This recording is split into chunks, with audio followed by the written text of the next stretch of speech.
नमस्कार दोस्तों, मैं अंकुर उपाध्याय स्वागत करता हूं आप सभी का आपके अपने YouTube channel share market analysis में। दोस्तों, कल इन तीन स्टॉक्स में आपको बड़ा एक्शन होते हुए दिखेगा। दो तेजी की तरफ आ सकते हैं और एक मंदी की तरफ जा सकता है। रीजन बहुत सिंपल सा है एंड इसके ऊपर मैं ऑलरेडी 2 वीडियोस बना चुका हूं एंड एक और है ये, क्योंकि जस्ट एन अपडेट। अब स्टार्ट करते हैं। मैंने एक्चुअली वीडियो मॉर्निंग में बनाई थी, तब मैं आपके साथ ये बोलना भूल ही गया कि कौन से स्टॉक्स के लिए नेगेटिव है, केवल पॉजिटिव चीज बता दी। स्टार्ट करते हैं बिना किसी देरी के। और स्टॉक के बारे में बात करने से पहले बता दूं किस बेस पे है। बेस है गैस के ऊपर। अब ऑलमोस्ट हमारे व्यूअर्स समझ गए होंगे। तो गैस प्राइसिंग को लेकर जो नया फॉर्मूले को अप्रूवल मिला है कैबिनेट से, उसी से रिलेटेड 3 स्टॉक्स हैं। शॉर्ट में समझते हैं गैस प्राइसिंग डायरेक्ट स्टॉक्स पे आएंगे।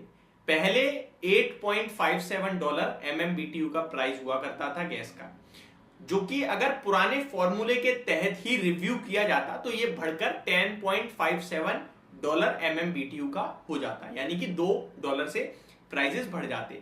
$1 के बढ़ने से सीएनजी के ₹4 पर केजी के दाम बढ़ जाते हैं और सेम $1 घटने से सीएनजी के ₹4 दाम घट जाते हैं पर केजी।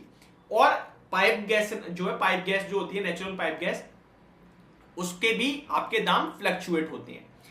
और गैस कंपनीज के लिए जितने ज्यादा दाम ऊपर जाएंगे उतना नेगेटिव है। क्यों? क्योंकि डिमांड कम हो जाएगी, डिमांड कम हो जाएगी, क्योंकि आपके प्राइस ऊपर है तो फिर लोग प्रेफर कर लेंगे डीजल। सीएनजी तो इसीलिए भरवाते हैं ताकि उन्हें सस्ती मिलती है, बट सीएनजी के दाम आप इतने ऊपर कर दोगे तो फिर तो वो डीजल की तरफ ही चले जाएंगे। ठीक है, अब हुआ क्या यहाँ पे, ये पुराने मेथड के हिसाब से था। हुआ ये कि कैरेट पारिक, जो कि सरकार ने एक संस्था बनाई कि आप गैस के प्राइसेस को लेकर अच्छे से चेक करो, उनको क्या जरूरत है, क्या चाहते हैं वो देखो, और फिर आप हमारे पास आइए, सिफारिश दीजिए, जो भी होगा हम अप्रूव करेंगे या फिर नहीं मानेंगे, जो भी होगा वो देखी जाएगी।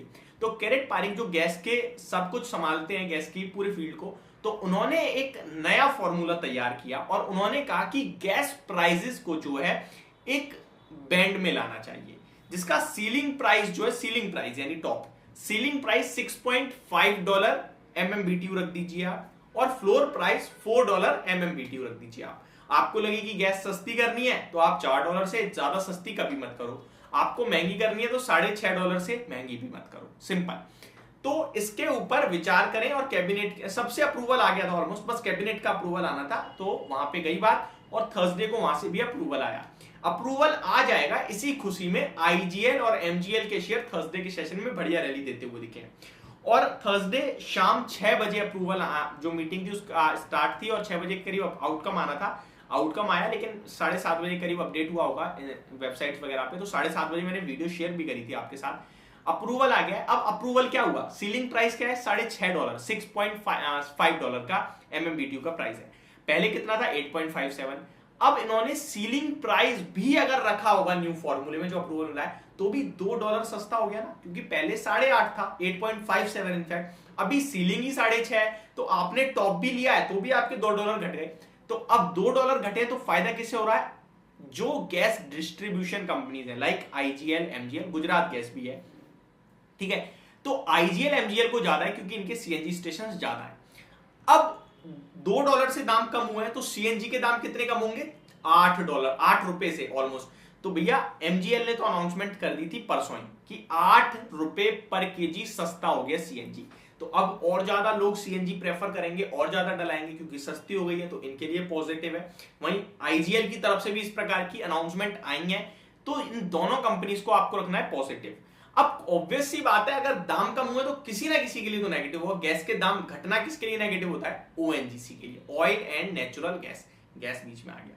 अब ये क्या करते हैं, गैस जितना ज्यादा महंगा होगा उतने ज्यादा पैसे इनके पास आएंगे। अब फॉर एन एग्जांपल, अगर मैं एक प्रोडक्ट ये बनाता हूं, पेन बनाता हूं और मैं इसे बेचूंगा, तो मैं इसे बेचूंगा तो मुझे जितने ज्यादा पैसे मिलेंगे उतना अच्छा है। वहीं दूसरा इंसान है जो इसे खरीदता है, अब खरीदने में जितना सस्ता होगा उतना अच्छा है। तो दोनों का व्यू अलग है। तो अगर दाम सस्ती हुई तो इसके लिए अच्छा, मेरे लिए बुरा, दाम महंगी हो तो मेरे लिए अच्छा, इसके लिए बुरा। तो जब भी कमोडिटी की बात हो तो समझ लो कि 2 स्टॉक्स होंगे इस मामले में। कमोडिटी की कोई भी चीज हो, मेटल से लेकर, कमोडिटी का मतलब कुछ भी हो, अगर दाम घट रहे हैं तो किसी के लिए पॉजिटिव, किसी के लिए नेगेटिव होगा। दाम बढ़ रहे हैं तो भी सेम, किसी के लिए पॉजिटिव किसी के लिए नेगेटिव होगा। अब बात करते हैं किसके लिए पॉजिटिव है। पॉजिटिव है आपका आईजीएल और एमजीएल के लिए, और नेगेटिव है आपका ओएनजीसी के लिए, और ओआईएल के लिए भी ऑलमोस्ट नेगेटिव ही है।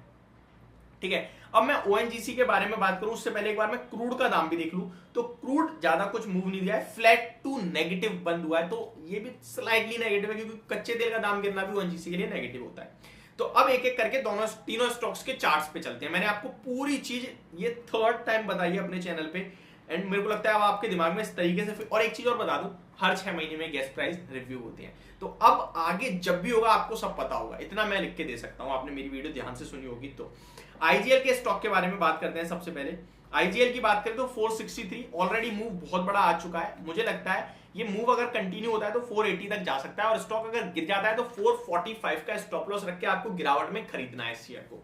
तो ये हो गया आईजीएल पे शॉर्ट व्यू ट्रेडिंग पर्पस से। एमजीएल की बात करें, देखिए ट्रेडिंग पर्पस से बात हो रही है, इन्वेस्टमेंट में हमेशा चीजें ऊपर नीचे होती हैं, उसे मतलब नहीं रखना। इन्वेस्टर को अगर लगता है ग्रोथ है तो बने रहो, नहीं लगता तो छोड़ दो बस।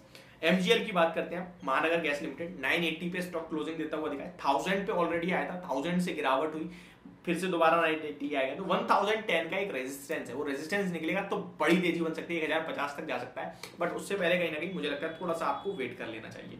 अब बात करते हैं ओएनजीसी के बारे में। तो ऑयल एंड नेचुरल गैस, इसका चार्ट पैटर्न बहुत इंटरेस्टिंग है, मुझे याद है मैंने बात करी थी। इसका चार्ट पैटर्न देखें तो हायर हाइस के फॉर्मूले, हायर हाइस के ही कहीं ना कहीं फॉर्मेशन है, बट स्टॉक में जो ये नेगेटिव न्यूज है तो ये डेफिनेटली आपको लोअर एंड की तरफ ला सकती है, जो कि 147 है, मात्र 3 रुपए नीचे वहां कहीं आता है। तो मुझे लगता है आपको लेने के मौके ढूंढने और खरीद के चलिए इस शेयर को, और स्टॉप लॉस रखिए प्रॉपरली 143 का। ठीक है, 147 146 जहां भी खरीद रहे हो 143 का स्ट्रिक्ट एसएल रखो, दोबारा 155 160 के टारगेट्स के साथ उसमें बने रहिए। तो ये मेरी तरफ से वीडियो, होप आपको समझ पसंद दोनों आई होगी। Thank you so much for watching this video, have a great day guys.